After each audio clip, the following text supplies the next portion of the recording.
तो दोस्तों स्वागत है हमारे यूट्यूब चैनल राजा खाना स्टडी सेंटर पर। तो कैसे हैं आप लोग, आशा करते होंगे आप लोग अच्छे होंगे।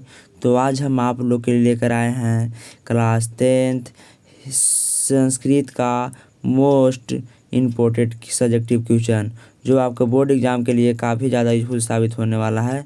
तो चलिए अब शुरू करते हैं बिना समय गंवाए। आपका फर्स्ट क्वेश्चन है, नदी और विद्वान में क्या समानता है।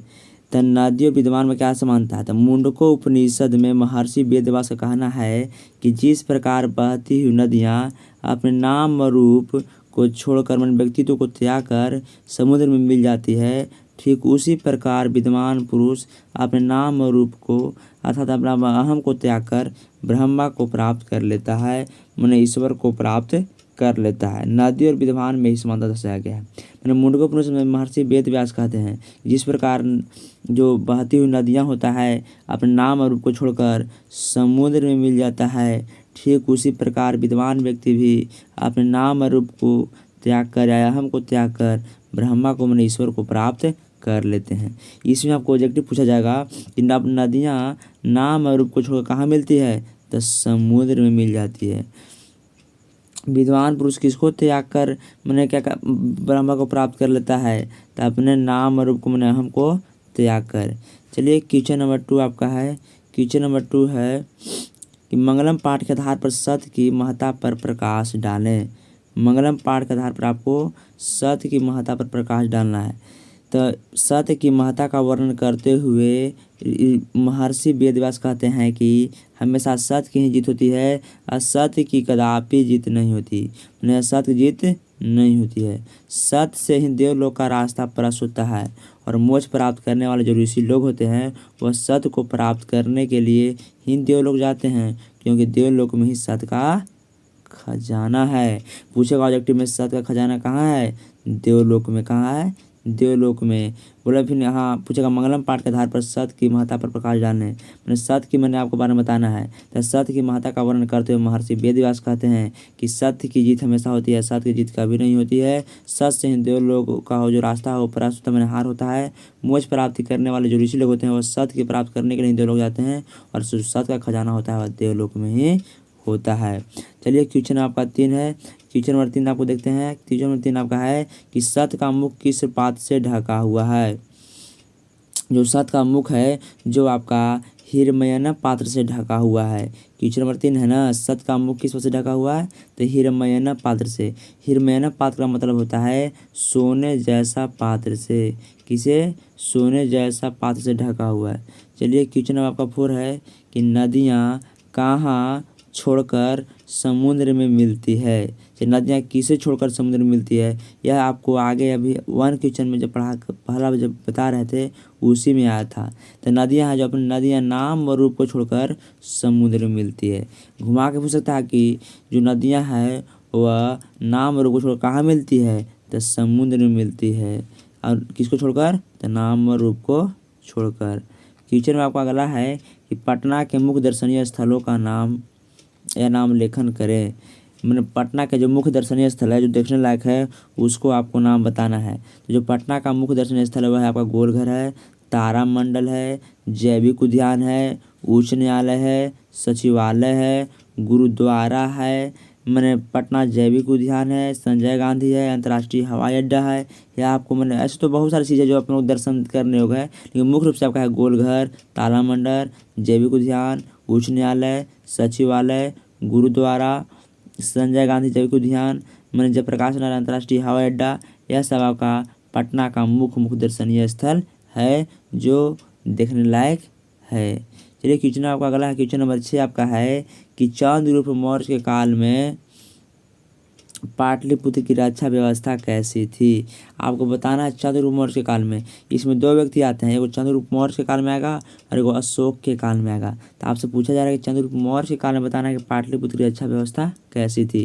तो आंसर लिखिए, चंद्रगुप्त मौर्य के काल में जो पाटलिपुत्र की जो रक्षा व्यवस्था थी वह अत्यंत उत्कृष्ट थी, जिसका विवरण यूनानी राजदूत मेगास्थनीज ने अपने स्मरण में लिखा है।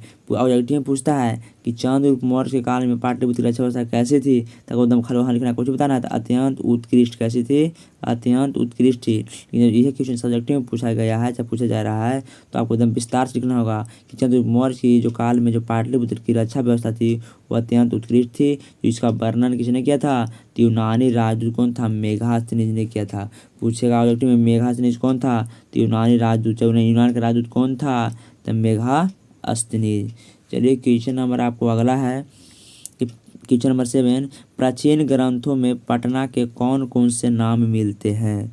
प्राचीन ग्रंथों में पटना के कौन कौन से नाम मिलते हैं, आपका है देखिए प्राचीन ग्रंथों में जो पटना का जो नाम है वह है पुष्पुर, कुसुमपुर, पाटलिपुत्र, प्रायद्वीप क्या हो जाएगा, पाटलीग्राम। तो आप लोग याद रखिएगा यह सब नाम है जो पटना का जो प्राचीन नाम रहता है। पूछेगा पटना का पूछता है पटना का प्राचीन नाम क्या है, तो पाटलिपुत्र है। पहले पुष्पुर, कुसुमपुर, वहाँ पाटल पुष्लों के पुत्र लिखा है, रचना के आधार पर इसे पुष्पपुर या कुसुमपुर कहा जाता है। चलिए क्वेश्चन नंबर आपका 8वां है। क्वेश्चन नंबर आपका 8 है कि कौन से विदेशी यात्री पटना आए थे। मैंने ऐसे पूछा था कौन कौन से विदेशी आए हैं जो पटना में आए थे, जब पाटलिपुत्र आए थे। तो जो विदेशी यात्री थे पहले मेघास्थनीज, फाहियान, हेमसांग और इति सिंह, ये 4 यात्री थे जो विदेशी यात्री जो पटना में आए थे। मेघास्थनीज आया था, फाहियान, हेमसांग और इति सिंह यह विदेशी यात्री थे जो पटना के समय में आए थे। क्वेश्चन नंबर आपका 9 है, अलसाला पाठ में वास्तविक आलसियों की पहचान कैसे हुई। जो अल्स कथा पाठ से लिया गया है, जिसका लेखक कौन है, जिसका लेखक विद्यापति है। कौन है, विद्यापति। विद्यापति कैसे कवि हैं, तो मैथिली कवि है। यह सब आपको ऑब्जेक्टिव में पूछा जाता है। अगर ऑब्जेक्टिव नहीं देखें तो ऑब्जेक्टिव हम करा चुके हैं, पिछला वीडियो में जाकर देख लीजिएगा। चलिए क्या क्वेश्चन क्या है, तो क्वेश्चन आपका है कि अल्स कथा पाठ में वास्तविक आलसियों की पहचान कैसे हुई। मैंने तो आंसर लिखना है कि अल्स कथा के अनुसार वास्तविक आलसियों की पहचान के लिए अलसाला में आग लगा दी गई थी। जो अल्स कथा जो पाठ है उसमें वास्तविक जो आलसियों को जो पहचान कैसे उसको करने के लिए क्या किया गया था, तो वहाँ अलसाला में आग लगा दिया गया था। और यह भी जाने के यहाँ किसके द्वारा लगाया था, तो कर्मचारियों के द्वारा लगाया था। किसके द्वारा लगाया था, कर्मचारियों के द्वारा लगाया गया था। और आग लगने पर 4 वास्तविक आलसियों को छोड़कर से सभी भाग गए थे। मैंने आग जब लगाया गया था तो सिर्फ उसमें मुख्य रूप से 4 आलसी थे और बाकी सब बनावटी आलस दिखाकर भोजन ग्रहण करने के लिए, वस्त्र ग्रहण करने के लिए मैंने यहाँ आए थे। लेकिन मुख्य रूप से आलसियों की कितना थी, 4। और 4 आलसियों थे उन सबको मैंने बाहर केस पकड़ कर निकाला। किस पकड़ कर गया, केस पकड़ कर निकाला गया 4 आलसियों को बाहर। तो पूछेगा आल्स कथा पाठ ऑब्जेक्टिव में पूछ सकता है कि आल्स कथा पाठ में वास्तविक आलसियों की पहचान कैसे हुई। तब उसको अलसाला में आग लगाकर आलसियों की मैंने पहचान की गई। चलिए क्वेश्चन आपका 10 है। क्या है, क्वेश्चन नंबर 10 और लास्ट आपका क्वेश्चन है कि देवगण भारत के गीत क्यों गाते हैं। और पठित पाठ के आधार पर उत्तर 3 से 5 वाक्यों में लिखे। मैंने कहा था कि जो देवतागण है, जो देवता लोग हैं, वो भारत के गीत क्यों गाते हैं। पठित पाठ के आधार पर आप दीजिए। तो यह पाठ आपको भारत महिमा पाठ से लिया गया है, जो आपको चैप्टर नंबर 5 में आता है। तो देखिए आंसर देखते हैं। तो देवगण भारत देश का गुणगान करते हैं क्योंकि भारतीय भूमि स्वर्ग और मोक्ष प्राप्त करने का साधन है। पूछेगा कि स्वर्ग और मोक्ष प्राप्त करने के साधन कौन सी भूमि है, तो आपका हो जाएगा भारत की भूमि। कुछ इसकी भूमि, भारत देश की भूमि। देवतागण भारत देश को गुणगान करते हैं क्यों, किस लिए, क्योंकि यह भूमि स्वर्ग और मोक्ष प्राप्त करने का साधन है। मनुष्य भारत भूमि पर जन्म लेकर भगवान की हरि की सेवा योग बन जाता है। जब मनुष्य भारत भूमि पर जन्म लेता है वह मैंने हरि के सेवा योग मैंने भगवान की सेवा योग बन जाता है।